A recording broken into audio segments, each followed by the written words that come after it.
Hello everyone, welcome to study checkpoint. मैं वीरेंद्र सिंह आप सभी का एक बार फिर से स्टडी चेकपॉइंट प्लेटफॉर्म पर आप सभी का स्वागत करता हूं। आशा करता हूं आप सब अच्छे होंगे, जो आपकी स्टडी है अच्छी होगी, बेहतरीन होगी। आइए हम शुरू करते हैं साइंस। और साइंस का जो हमारा टॉपिक चला हुआ है आनुवंशिक रोग। आनुवंशिक रोग में हम कर रहे थे सिंड्रोम। तो लास्ट क्लास में हमने किया है कि सिंड्रोम क्या है, सिंड्रोम से मानव के अंदर कौन कौन से लक्षण दिखाई देते हैं, उन लक्षणों से पहचाना जाता है कि इसको कौन सा सिंड्रोम रोग हो चुका है। तो बिल्कुल अच्छे से हमने लास्ट क्लास में हर एक सिंड्रोम के बारे में डिस्कस किया। अगर आपने वो क्लास नहीं देखी है तो वो क्लास देखिए। उस क्लास का वीडियो का लिंक मैं इस क्लास के डिस्क्रिप्शन में डाल दूंगा, वहाँ से भी आप क्लास को देख सकते हैं। क्योंकि जो सिंड्रोम है, सिंड्रोम से संबंधित डायरेक्ट एग्जाम में क्वेश्चन देखने को मिलता है। वो एग्जाम आपका एसएससी का, रेलवे का, किसी प्रकार का स्टेट लेवल या सेंट्रल लेवल एग्जाम है, सभी प्रकार के एग्जाम में इससे संबंधित डायरेक्ट क्वेश्चन देखने को मिलते हैं। तो आज हम करेंगे सिंड्रोम से संबंधित एमसीक्यू क्वेश्चन एग्जाम में किस टाइप से आते हैं, उनकी अच्छे से प्रैक्टिस करेंगे, ताकि अगर एग्जाम में सिंड्रोम से संबंधित क्वेश्चन आए तो फिर क्या है, बिल्कुल किसी भी प्रकार से कोई डाउट ना हो, डायरेक्ट राइट आंसर क्लिक हो। तो आइए हम प्रैक्टिस करते हैं। तो सबसे पहले मैंने आपको सिंड्रोम के बारे में बताया था। जो सिंड्रोम क्या है, सिंड्रोम के बारे में थोड़ा डिस्कस करते हैं। जो सिंड्रोम है, सिंड्रोम कैसी होता है, देखो सिंड्रोम जो हमारे गुणसूत्र होते हैं, जो क्या होते हैं, जीन होते हैं। जीन कहाँ पाए जाते हैं, डीएनए पे। बिल्कुल मैंने डीएनए, जीन और क्रोमोजोम के बारे में, आरएनए, डीएनए, क्रोमोजोम, जीन या आनुवंशिक रोग या जेनेटिक डिसऑर्डर जितने हैं अच्छे से लास्ट क्लास में हमने कर रखा है। क्योंकि डीएनए, क्रोमोजोम, जीन से संबंधित भी डायरेक्ट एग्जाम में क्वेश्चन देखने को मिलता है। अच्छे से हमने वहाँ पे क्या बिल्कुल एक्सप्लेन करके क्लियर किया है। तो उसके बाद देखो, जो डीएनए होता है, डीएनए में क्या होती हैं, जीन होती हैं। और जीन क्या है, जो उसके भाग होते हैं, इंट्रॉन, एक्सॉन, इंट्रॉन होते हैं। जो जीन होता है वो डीएनए पे लगे होते हैं। डीएनए का होता है, डीएनए होता है जो हमारे क्रोमोजोम होते हैं। क्या होते हैं, क्रोमोजोम होते हैं। इस क्रोमोजोम को बोलते हैं शॉर्ट आर्म, जिसको पी से डिनोट करते हैं, पी शॉर्ट। इसको किस करते हैं, क्या उससे शॉर्ट। और जो बीच में होता है ये, इसको बोलते हैं सेंट्रोमेर। क्लियर है। तो अब ये जो डीएनए होता है ये यहाँ पे क्या है, चिपका मिलता है। जब जीन में कोई ना कोई उत्परिवर्तन होता है, गड़बड़ी होती है, तो डीएनए में भी होगी। डीएनए में होगी तो किस में, क्रोमोजोम में होगी। क्रोमोजोम में क्या है, तो क्रोमोजोम बढ़ जाएगा एक, या फिर क्या होगा, घट जाएगा, या बढ़ जाएगा, या फिर क्या आधा रह जाएगा। ठीक है, एक हिस्सा ऊपर वाला है, नीचे वाला, या फिर ये बिल्कुल क्या हो जाएगा, विलोपन हो जाएगा, मतलब गायब हो जाएगा। इसकी वजह से जो इंसान के अंदर लक्षण दिखाई देंगे, उन लक्षणों को पहचान के इसको बताया जाता है कि इसको क्या है, ये सिंड्रोम हो चुका है। दूसरा, अगर रोग को जांचने के लिए जो उसके मैंने टेस्ट बताए थे, एक तो बताया था ब्लड टेस्ट। ब्लड टेस्ट में क्या है, ब्लड में क्रोमोजोम की संख्या देखी जाती है, और क्रोमोजोम में उसकी जो संरचनाएं हैं, या क्रोमोजोम बढ़ रहे हैं, घट रहे हैं, कैसे, वो देखा जाता है। एक बताया था मैंने फीस टेस्ट, फ्लोरेसेंस वाला। तो जो फ्लोरेसेंस वो है, फीस टेस्ट है उसका नाम।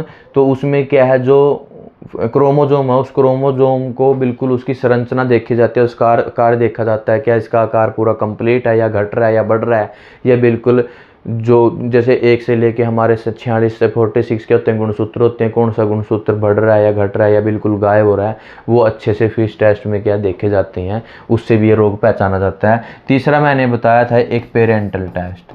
पेरेंटल टेस्ट क्या है, जो गर्भ होती है, गर्भवती मील होती है, तो गर्भ में क्या है, इसका टेस्ट होता है। जैसे भ्रूण बना होता है ना, तो वहाँ से क्या लिक्विड लेके उसमें जो आनुवंशिक पदार्थ है वो अच्छे रूप से देखे जाते हैं, क्या कंप्लीट गए हुए हैं, या आधे रह गए हैं, या कैसी है। अगर वो कंप्लीट है तो मतलब कोई भी विकार उत्पन्न नहीं होगा, कोई भी सिंड्रोम नहीं होगा। अगर वो आनुवंशिक पदार्थ है, जो आनुवंशिक पदार्थ में बहुत सारे जो जीन होते हैं, क्रोमोजोम होते हैं, डीएनए होते हैं, वो ट्रांसफर होते रहते हैं।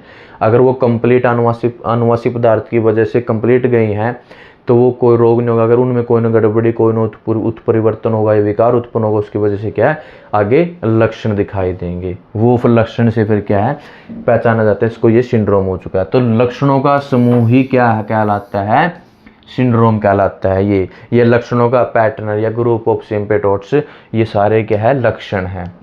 अब बात करते हैं सिंड्रोम का अध्ययन किस शाखा से संबंधित है, जेनेटिक। किससे है, जेनेटिक से है। और जेनेटिक क्या है, जीन से, स्टडी ऑफ जीन्स। ठीक है, उनके बारे में क्या चेंजिंग है, क्या बढ़ रहे हैं, घट रही हैं, वो सारा कैसे संबंधित। तो मैंने आपको बताया था आनुवांशिक, आनुवंशिक या आनुवांशिकता या वंशानुगत या फिर जो हमारे सिंड्रोम इनका आपस में एक दूसरे से क्या संबंध है।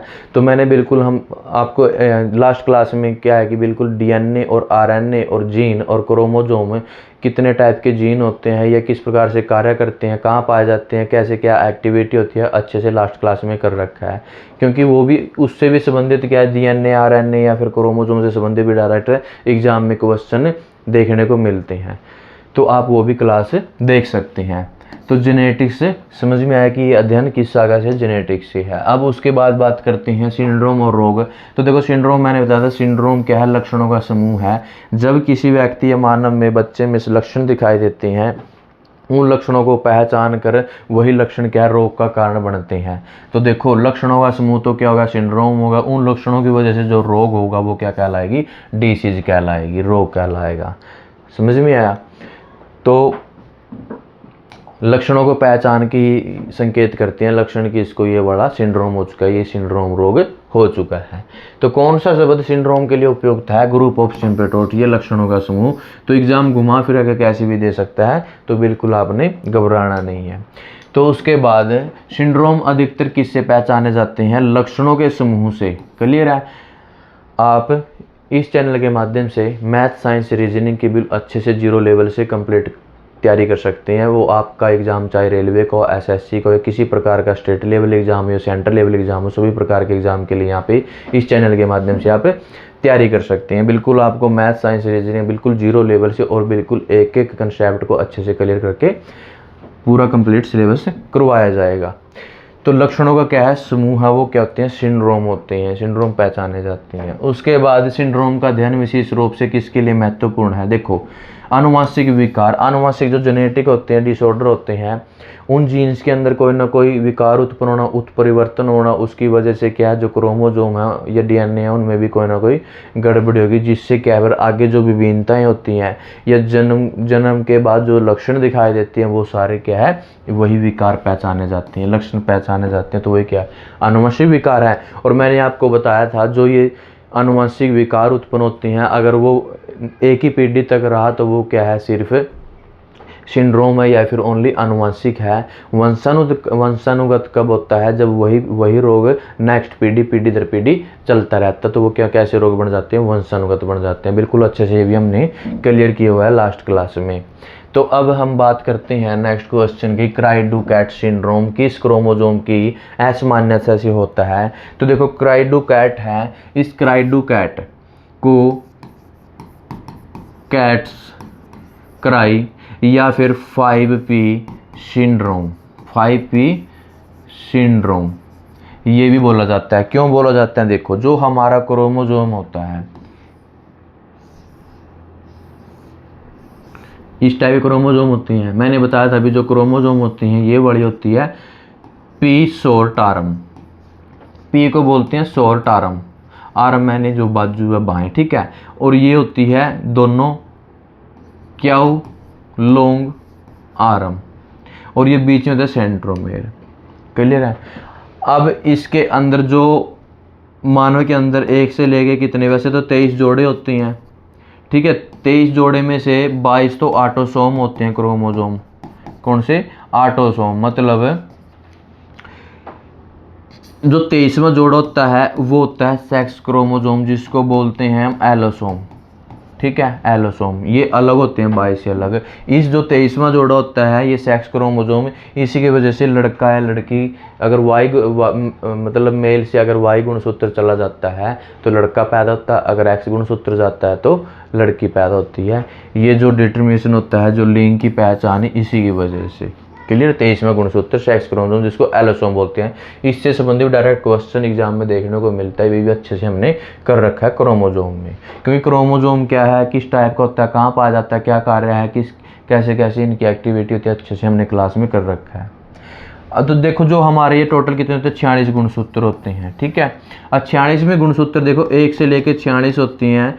जो कैट्स क्राई है या एसपी सिंड्रोम है, इसको क्यों बोलते हैं, जो 46 में जो 1 से 46 में से जो 5वां गुणसूत्र होता है, 5वां गुणसूत्र मान के चलो ये है, और जो 5वां गुणसूत्र होगा उसका जो ऊपर वाला पी शॉर्टारम होगी वो क्या हो जाती है, गायब हो जाती है, विलोपन हो जाती है, या फिर ये गुणसूत्र आधा रह जाता है। उसकी वजह से क्या हो जाता है, ये कैट टू क्राई या कैट्स क्राई या क्राई डू चैट या कैट रोग हो जाता है। उसके लक्षण क्या होंगे, लक्षण के बारे में डिस्कस करेंगे। तो समझ में आया। तो एग्जाम के अंदर 5P सिंड्रोम भी आ जाता है। 5P सिंड्रोम भी क्या है, इसका नाम है, एक तो है कैट्स क्राई, एक है 5P सिंड्रोम, और एक क्या है क्राई डू चैट या कैट।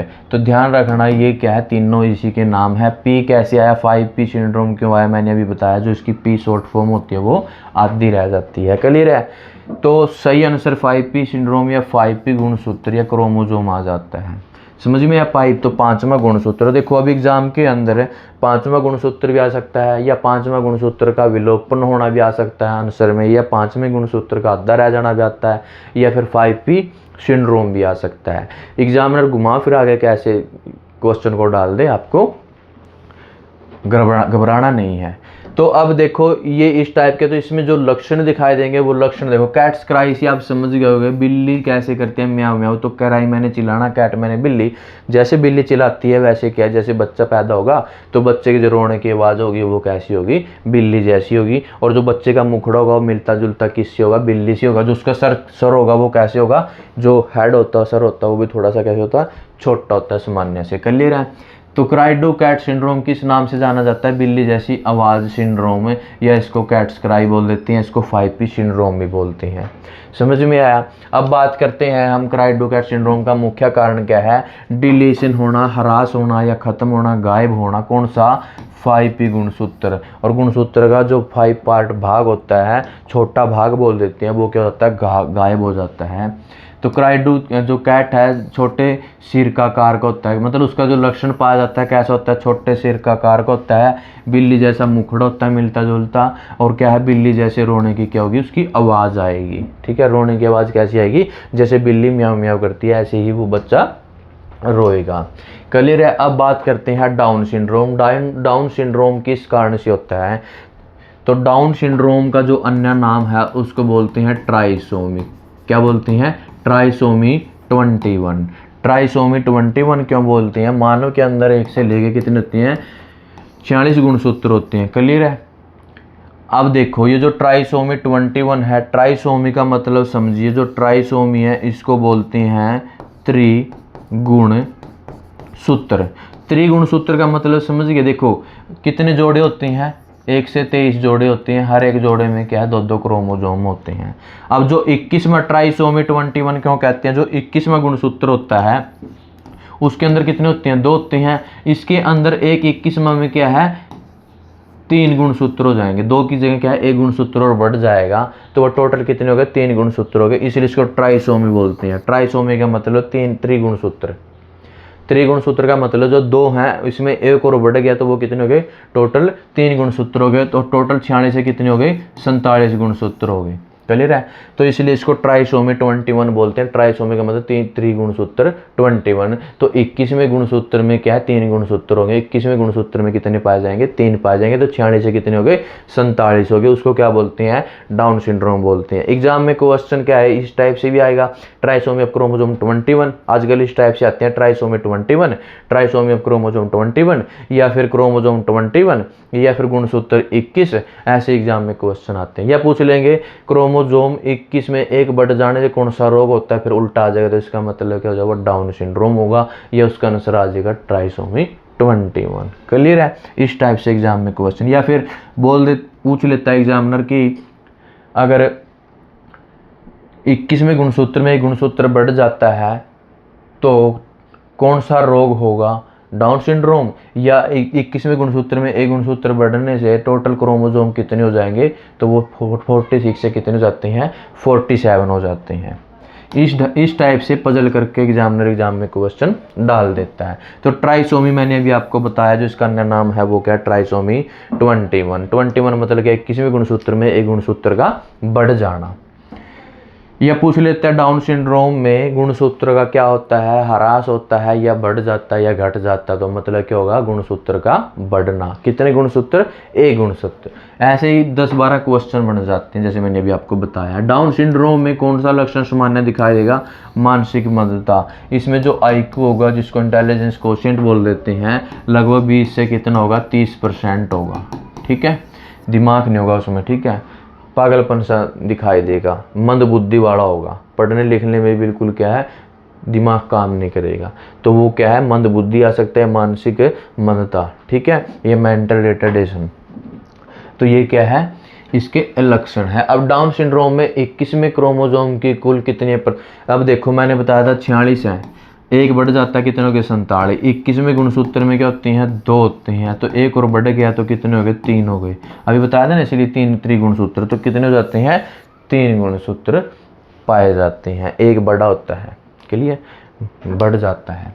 डाउन सिंड्रोम वाले व्यक्ति में कुल कितने क्रोमोसोम पाए जाते हैं, टोटल कितने होते हैं, 46 होते हैं, बट एक बढ़ जाता है डाउन सिंड्रोम में, तो कितने हो गए, 47 हो गए। समझ में आया, पहले कितने होते हैं, 46 होते हैं, जैसे ही एक गुणसूत्र का बढ़ागा तो 46 से कितने हो गए, 47 हो गए। और वो कौन सा गुणसूत्र होता है, 21वें गुणसूत्र। अब बात करते हैं हम एडवर्ड सिंड्रोम। एडवर्ड सिंड्रोम को भी क्या है, इसको ट्राइसोमी 18 भी बोल देते हैं। क्या बोलते हैं, 18। अब समझो, ट्राइसोमी का मतलब त्रिगुणसूत्र। जो 18वां गुणसूत्र होता है उसके अंदर एक गुणसूत्र और बढ़ जाता है, तो 2 से कितने हो गए, 3 गुणसूत्र हो गए, तो 46 से कितने हुए, 47 गुणसूत्र हुए। क्लियर है। अब देखो, इसको ट्राइसोमी 18 इसलिए बोला जाता है कि ये गुणसूत्र बढ़ जाता है 18वें गुणसूत्र में। तो एडवर्ड सिंड्रोम किस कारण होता है, तो ट्राइसोमी ऑफ क्रोमोसोम 18, या ओनली आ जाएगा गुणसूत्र 18, या फिर गुणसूत्र 18 में एक बढ़ जाना। बहुत घुमा फिरा के एग्जाम में क्वेश्चन आते हैं, तो आपने क्या है, ऐसे याद रखना, 18वें गुणसूत्र में एक गुणसूत्र का बढ़ जाना। तो इसको अलग जो नाम है, वो अलग नाम क्या है, ट्राइसोमी 18। दोस्तों, अगर आपको ये क्लास अच्छी लग रही है तो आप इस क्लास को ज़्यादा ज़्यादा लाइक करें, शेयर करें और चैनल को सब्सक्राइब करें और बेल आइकन वाले बटन पे क्लिक करें, ताकि हर प्रकार के क्लास के नोटिफिकेशन आपको तुरंत मिल सकें। तो इसका जो अन्य नाम है ट्राइसोमी 18 है। तो जब भी कभी भी ट्राइसोमी आए तो समझ लेना सिंड्रोम से रिलेटेड है। ठीक है, अब उसके बाद हम बात करते हैं एडवर्ड सिंड्रोम में कौन सा प्रमुख शारीरिक लक्षण पाया जाता है। तो देखो, जो एडवर्ड सिंड्रोम है, छोटा जबड़ा या छोटा मुंह होगा, छोटा मुंह होगा। अब देखो जी, बिल्कुल छोटा मुंह होगा। ठीक है, क्या होगा, छोटा मुंह होगा। ये जो मुंह है बिल्कुल छोटा होगा, पूरा फेस भी छोटा होगा। अब मुंह होगा तो वो क्या, ना तो वो गोलगप्पे खा सकता है और ना ही वो क्या, लड्डू खा सकता है। बहुत ज़्यादा उसका समस्या सामना करना पड़ेगा, है ना, छोटा मुंह होने की वजह से। तो क्या है, मेन उसका जो लक्षण होगा, उसका जो जबड़ा है, मुंह है, वो क्या होगा, अंत छोटा होगा, सामान्य रूप से क्या होगा, छोटा होगा, बड़ा नहीं होगा। ठीक है, इसका क्या है, लक्षण दिखाई देगा। उस लक्षण में फिर क्या, वैसे जो एडवर्ड सिंड्रोम है, एडवर्ड सिंड्रोम का जो जीवन काल है, वो बहुत ही कुछ महीनों या 1 साल या कुछ सप्ताह तक ही क्या है, इसका जीवन काल होता है, ये फिर मर जाता है। ठीक है, अगर बात करें एडवर्ड सिंड्रोम बच्चे का जीवन काल क्या होता है, तो कुछ ही सप्ताह या कुछ ही महीने या कुछ ही समय अनुसार आ सकता है। अब बात करते हैं पटाऊ सिंड्रोम। पटाऊ सिंड्रोम में इसको अन्य नाम से भी जानते हैं, ट्राइसोमी 13। ट्राइसोमी 13। अब ट्राइसोमी का मतलब 13 में क्या है, एक गुणसूत्र बढ़ेगा। ट्राई इसलिए, जब भी ट्राई आएगा तो ट्राई का मतलब 3 होना, मतलब बढ़ेगा। तो 46 से कितने हुए, 47 हुए। 46 से कितने हुए, 47 हुए। और कौन सा गुणसूत्र में बढ़ेगा, 13वें गुणसूत्र में एक बढ़ेगा। क्लियर है, 13वें में 2 होते हैं, मतलब एक और बढ़ जाएगा, तो वो क्या हो गया, 13वें। अगर बात करें, देखो जोड़े की बात करें 1 से लेके 23, ठीक है, गुणसूत्र की बात करें 1 से 46, तो 13वें गुणसूत्र में क्या हो जाएंगे, एक और बढ़ जाएगा। क्लियर है, जोड़े के हिसाब से 2 से 3 हो जाएंगे, या फिर गुणसूत्र में एक और बढ़ जाएगा, तो वो क्या, 13वें गुणसूत्र में एक बढ़ जाना, इसलिए इसको बोलते हैं ट्राइसोमी। क्लियर है, ट्राइसोमी 13। या फिर डायरेक्ट क्वेश्चन एग्जाम में आ जाता है कि 13वें गुणसूत्र में अगर एक बढ़ जाता है, कौन सा रोग होगा, तो वो कौन सा होगा, पटाऊ सिंड्रोम होगा। इसको याद करने के लिए अगर थोड़ी बात करें तो देखो, 2, ठीक है, ये 2 स्ट्रेंजर हैं, लड़का लड़की। ठीक है, इनकी आपस में क्या फ्रेंडशिप हुई, या फ्रेंडशिप होने से पहले ही एक दूसरे को क्या करें, जान पहचानेंगे। इनको याद करने की जो ट्रिक बताऊंगा, तो वो क्या करेंगे, आपस में क्या है, एक दूसरे को पटाने की कोशिश करेंगे। अब ये कहता है कि मैं तेरे को पटा रहा हूँ, तो ये कह रहा है अगर तूने मेरे को पटा लिया तो मैं तेरा हो गया। समझ में आया? अगर तूने मेरे को पटा लिया तो मैं तेरा हो गया। तो याद रखना, पटाना, पटाऊ से पटाना, और पटाना में कौन सा है, 13वां गुणसूत्र। अगर तू मेरे को पटाएगा तो मैं तेरा हो गया। क्लियर है? तो पटाने से 13वां गुणसूत्र, ऐसे क्या इसको याद कर सकते हैं। उसके बाद पटाऊ सिंड्रोम में किस नाम से जाना जाता है, ये मैंने अभी बताया था, ट्राइसोमी 13, ट्राइसोमी 13। उसके बाद हम बात करते हैं पटाऊ सिंड्रोम में सामान्य कौन सा लक्षण पाया जाता है, ऊपर वाले होठ। अब देखो, इसमें जो लक्षण है, जो बच्चा पैदा होगा, जो उसके लिप्स होते हैं, जो लिप्स होते हैं, जो ये वाला लिप्स होता है यहाँ से या इस साइड से कटा हुआ मिलेगा। मैंने बिल्कुल लास्ट क्लास में आप पीक के साथ एक्सप्लेन किया था कि जो बच्चा पैदा होगा उसका जो ऊपर वाला होठ होगा यहाँ से क्या है, बिल्कुल कटा हुआ मिलेगा। वो क्या है, पटाऊ का सिंड्रोम है। पटाऊ के क्या है, लक्षण है। ये याद रखना, यही क्या है, क्वेश्चन में आता है। कहता है क्वेश्चन में आता है। तो पटाऊ सिंड्रोम का लक्षण क्या है, होठ का कटा हुआ। कौन सा होठ, ऊपर वाला होठ। अब क्लाइनफेल्टर सिंड्रोम किससे संबंधित है, ये क्लाइनफेल्टर के बारे में बात करें तो ये क्या है, इसको सेक्स क्रोमोसोम भी बोलते हैं। क्या बोलते हैं, सेक्स क्रोमोसोम बोल देते हैं। सेक्स क्रोमोसोम क्यों बोलते हैं, तो अगर बात करें फीमेल के अंदर तो क्या होते हैं, एक्स एक्स क्रोमोसोम होते हैं। अगर बात करें मेल की तो कौन से होते हैं, एक्स वाई क्रोमोसोम होते हैं। क्लियर है? तो क्लाइनफेल्टर, ये क्लाइनफेल्टर है जो हमेशा पुरुष में पाया जाता है। क्लाइनफेल्टर सिंड्रोम है, किस में होता है, पुरुष में। तो कौन से में होता है, ध्यान रखना, पुरुष में होता है। क्यों होता है, इसमें जो क्लाइनफेल्टर है, एक्स क्रोमोसोम की अतिरिक्त प्रति।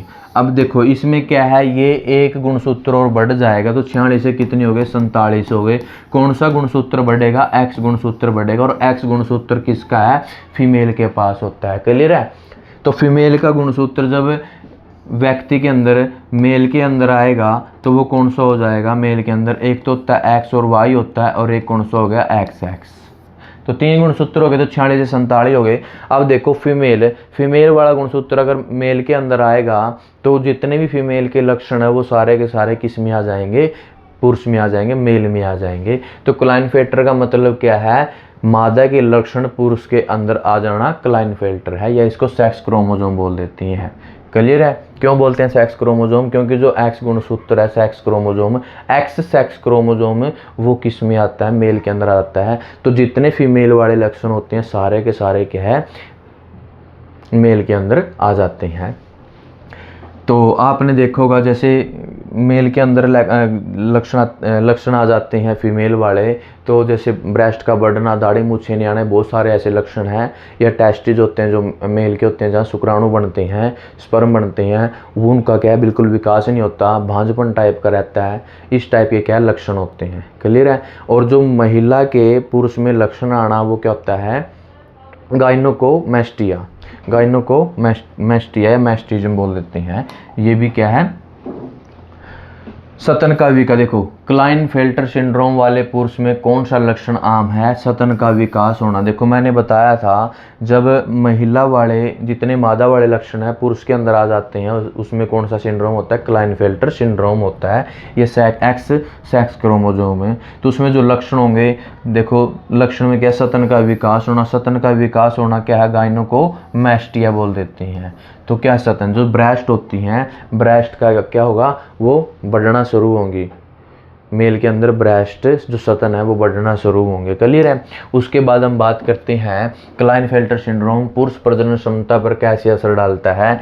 तो वही है, देखो टेस्टिस, जो उसमें मेल में जो टेस्टिस होते हैं उनका क्या है, जो अंडाशय होते हैं वो क्या अच्छे से विकास नहीं करेंगे। और अंडाशय का काम क्या, स्पर्म बनाना, शुक्राणु बनाना। तो वो जब अच्छे से विकास नहीं कर पाएंगे तो वो क्या है, जो स्पर्म है वो एक्टिव नहीं होंगे, मतलब वो क्या है, बांझपन टाइप का, मतलब वो बच्चे पैदा करने में सक्षम नहीं होगा। तो इनफर्टिलिटी, जिसको बांझपन बोल देते हैं। क्लियर है? अब टर्नर सिंड्रोम किस कारण होता है, महिला में देखो वो टर्नर सिंड्रोम, जिससे पहले जो क्लाइनफेल्टर था वो क्या था, वो भी सेक्स क्रोमोसोम था, बट किस में होता था, पुरुष में होता था। और महिला का एक्स गुणसूत्र पुरुष के अंदर जाने से जितने महिला के लक्षण होते हैं वो सारे के सारे लक्षण किस में, पुरुष में आ जाते हैं। अब पुरुष में कौन कौन से लक्षण है, मान के देखो, मैंने बताया टेस्टिस कम होना, ब्रेस्ट का बढ़ना, या फिर जो महिला के अंदर जितनी महिला होती हैं महिला में रहना पसंद करेगा, जितनी महिला के चाल होती है, ढंग होते हैं या बर्ताव होता है, वो सारे के सारे जो महिला के लक्षण होते हैं महिलाओं में रहना पसंद करेगा। ठीक है, तो वो सारे, या उनका जो नाच होगा वो महिला जैसा नाचेगा, ये सारे के सारे महिला वाले लक्षण होते हैं किसके अंदर, पुरुष के अंदर। तो वो कौन सा सिंड्रोम होता है, क्लाइनफेल्टर। अब बात करते हैं टर्नर सिंड्रोम। टर्नर सिंड्रोम भी क्या है, सेक्स क्रोमोसोम है। इसमें टर्नर सिंड्रोम में क्या है, देखो महिला के पास कौन से होते हैं, एक्स एक्स क्रोमोसोम होते हैं, किसके पास, मादा के पास, फीमेल के पास। तो इसमें क्या है, जो एक्स गुणसूत्र है वो एक्स गुणसूत्र सिर्फ एक ही रहेगा, एक गुणसूत्र नहीं होगा। तो एक एक्स गुणसूत्र की क्या हो जाती है, कमी हो जाती है। तो 46 की जगह कितने रहे, 45। तो एग्जामिनर पूछ लेता है टर्नर सिंड्रोम में टोटल गुणसूत्र कितने होते हैं, तो 45 होते हैं, क्योंकि इसमें एक एक्स गुणसूत्र वो क्या हो जाता है, कम हो जाता है। अगर पूछ ले कि टर्नर सिंड्रोम है जो, उसमें गुणसूत्र का क्या होता है, तो एक गुणसूत्र क्या हो जाता है, घट जाता है, कम हो जाता है, तो वो कौन सा होता है, टर्नर सिंड्रोम होता है। और स्पेशली ये किस में पाया जाता है, हमेशा महिला में होगा। ये बड़ा सिंड्रोम हमेशा किस में, जैसे क्लाइनफेल्टर किस में होगा, पुरुष में होगा, और टर्नर सिंड्रोम है किस में होगा, महिला में होगा। और महिला में एक्स क्रोमोसोम की क्या है, कमी हो जाती है, 2 की जगह क्या रह जाता है, 1 रह जाता है। तो जो ये महिला होती हैं, इस प्रकार की महिला में जो एमसी पीरियड होते हैं, एमसी पीरियड जिसको मेंस्ट्रुअल साइकिल बोल देते हैं, जिसको हिंदी में मासिक धर्म बोलते हैं, मेंस्ट्रुअल साइकिल या फिर मासिक धर्म। ठीक है, ये जिसको बोल देते हैं मेंसेज आना, हर महीने क्या है, लेडीज फीमेल के अंदर क्या है, मेंसेज आते हैं, मासिक धर्म आते हैं, वो नहीं आएंगे। क्या है, वो नहीं आएंगे कब, जिसको टर्नर सिंड्रोम हो जाता है, क्योंकि एक्स गुणसूत्र की कमी होने से क्या है, महिला को मासिक धर्म नहीं आएगा। जब मासिक धर्म नहीं आएगा तो वो क्या, बच्चे पैदा नहीं कर सकते, तो भांजपन होगी। ठीक है, क्योंकि जो ये मासिक धर्म आना, यही तो क्या है, वो फर्टिलाइजेशन या इनिशिएशन के लिए वो वेट करता है गर्भ में, और उसके बाद अगर वो उसको शुक्राणु मिल जाते हैं तो वो क्या कर लेता है, फर्टिलाइजेशन निषेचन कर लेता है, आगे भ्रूण बनाता है। अगर जब वो पीरियड नहीं आएंगे तो अंडाणु नहीं बनेगा, अंडाणु नहीं बनेंगे तो क्या है, बच्चे पैदा नहीं होंगे, मतलब वो क्या, बांझपन होती है। समझ में आया। तो एमसी पीरियड नहीं आएंगे, ये क्या है, इससे डायरेक्ट क्वेश्चन यही आएंगे कि महिला को क्या, एमसी पीरियड नहीं आएंगे, मासिक धर्म नहीं आएंगे। अगर थोड़ी सी बात करें कि मासिक धर्म से रिलेटेड, जब पहली बार 12 से 14 की एज में, लगभग 10 या 12 या 14 की एज में जब पहली बार लड़की को मेंसेस आते हैं, पीरियड आते हैं पहली बार, फर्स्ट टाइम, क्या है, फर्स्ट टाइम, तो उसको क्या बोलते हैं, उसको बोलते हैं रजोधर्म। रजोधर्म बोल देते हैं या फिर रजोदर्शन बोल देते हैं। बहुत बार एग्जाम में क्वेश्चन आता है तो याद रखना, रजोदर्शन, या इसको मीनारक बोल देते हैं, मीनारक। ठीक है, क्या बोलते हैं, मीनारक। ठीक है, तो जो पहली बार लड़की को फर्स्ट टाइम मेंसेस आते हैं, पीरियड आते हैं, उसको रजोधर्म या रजोदर्शन बोल देती हैं, इंग्लिश में मीनारक बोल देती हैं। जब ये लास्ट में अंतिम महिला को क्या 45 से लेके 50 की एज में क्या हो जाते हैं, आना बंद हो जाते हैं। क्या हो जाते हैं, आना बंद हो जाते हैं, तो उसको बोल देते हैं रजनोवृत्ति। क्लियर, रजनोवृत्ति, या इसको बोल देती हैं मेनोपॉज। क्या बोलते हैं, मेनोपॉज बोल देती हैं। महिला को 45 से 50 की एज में जब मेंसेस आना बंद हो जाते हैं तो उसको बोलते हैं रजनोवृत्ति। क्लियर है। रजोदर्शन और रजोधर्म क्या होता है, रजनोवृत्ति क्या होता है, जिसको मेनोपॉज बोलती हैं। तो महिलाओं को एक समय है, ऐसा समय 45 से 50 की एज में वो आना बंद हो जाते हैं, तो उसके बाद भी महिला क्या है, बांझपन होती है, मतलब बच्चे पैदा करने में सक्षम नहीं होती। क्लियर है। तो इस टाइप के क्वेश्चन आते हैं। और ये रजोदर्शन रजोधर्म होते हैं, मीनारक है, इसको यौवनारंभ बोल देते हैं। क्लियर है। टर्नर सिंड्रोम किस लिंग में पाया जाता है? स्पेशल केवल महिला में पाया जाता है। और क्लाइनेफेटर की बात करें तो किसमें? पुरुष में पाया जाता है। टर्नर सिंड्रोम में सामान्यतः कौन सा लक्षण पाया जाता है? तो एमसी पीरियड का नाना मैंने अभी आपको अच्छे से क्लियर करवाया है। तो टर्नर सिंड्रोम में कुल कितने क्रोमोजोम पाए जाते हैं? टोटल कितने होते हैं? 46 होते हैं। जिसको टर्नर सिंड्रोम होगा, किसको होगा? महिला को, तो एक्स क्रोमोजोम है वो सिर्फ एक रहेगा, एक की कमी हो जाती है एक्स की, तो 45 रह जाएंगे। तो कितने? 45। सुपर मेल सिंड्रोम किससे संबंधित है? इसमें सुपर मेल मेल से संबंधित, ये भी सेक्स क्रोमोजोम है। मेल के पास वाई गुणसूत्र होता है, इसके अंदर क्या है? एक वाई गुणसूत्र और बढ़ जाता है, तो एक्स वाई और वाई हो जाता है। इसको बोलते हैं सुपर मेल सिंड्रोम। ठीक है, ये सुपरमैन सिंड्रोम भी बोल देते हैं इसको। तो वाई गुणसूत्र का बढ़ना, जब मेल के अंदर एक और वाई गुणसूत्र बढ़ेगा तो उसमें क्या है? मतलब लड़ाकू टाइप का होगा, अपराधी टाइप का होगा, बाल उसके घुंघराले होंगे, या मतलब वो टाइम पे गुस्सा होगा, इरिटेशन होगा, और गुस्से में अपना आपा खो देने से बहुत सारा क्या नुकसान करेगा। ठीक है, झगड़ालू टाइप को, ये सारे क्या है? लक्षण दिखाई देंगे उसमें। तो पुरुषों में आम तब कौन सा लक्षण पाया जाता है? देखो, चिड़चिड़ापन होगा, व्यवहार संबंधी समस्याएं होंगी, और उसका जो सामान्य औसत होती है, उसका कद होता है सामान्य औसत लगभग, उससे क्या होगी? ज़्यादा होगा। उसका कद क्या होगा? हाइट क्या होगी? लंबी होगी। कभी कभी वो सीखने में कठिनाइयाँ आएगी, सीखने में, जैसे क्या है? वो भाषा सीख रहा है या कोई पढ़ाई लिखाई सीख रहा है, स्टडी कर रहा है, उसमें क्या सीखने में कठिनाइयाँ सामना करना पड़ेगा। तो ये सारे क्या है? लक्षण इसमें दिखाई देंगे। ठीक है, चिड़चिड़ापन, व्यवहारिक संबंधी, मतलब लड़ाकू टाइप का, अपराधी टाइप का, इस टाइप का क्या है। अब बात आती है सुपर फीमेल सिंड्रोम। देखो, सुपर मेल या सुपर फीमेल, इससे संबंधित क्वेश्चन आ जाता है। तो सुपर फीमेल में क्या है? एक्स गुणसूत्र होते हैं, तो इसमें एक और गुणसूत्र बढ़ जाता है, तो टोटल 46 से कितने हुए? 47 हुए। सुपर मेल में और सुपर फीमेल में 47 गुणसूत्र हो जाते हैं, इसलिए इसको कितने हो गया? Triple x. तो इस जो अन्य नाम है उसको ट्रिपल एक्स भी बोल देते हैं। क्या बोलते हैं? Triple x. क्यों बोलते हैं? क्योंकि एक गुणसूत्र और बढ़ जाता है, दो की जगह क्या हो गए? 3 गुणसूत्र हो गए, तो इसको ट्रिपल एक्स गुणसूत्र भी बोला जाता है। तो इसमें एक्स क्रोमोजोम की क्या है? एक और प्रति बन जाती है, तो टोटल कितने होते हैं? 47 गुणसूत्र हो जाते हैं। सुपर फीमेल है वो, कौन सा है? सुपर फीमेल है। सुपर फीमेल सिंड्रोम में महिलाओं में सामान्य कौन से लक्षण दिखाए?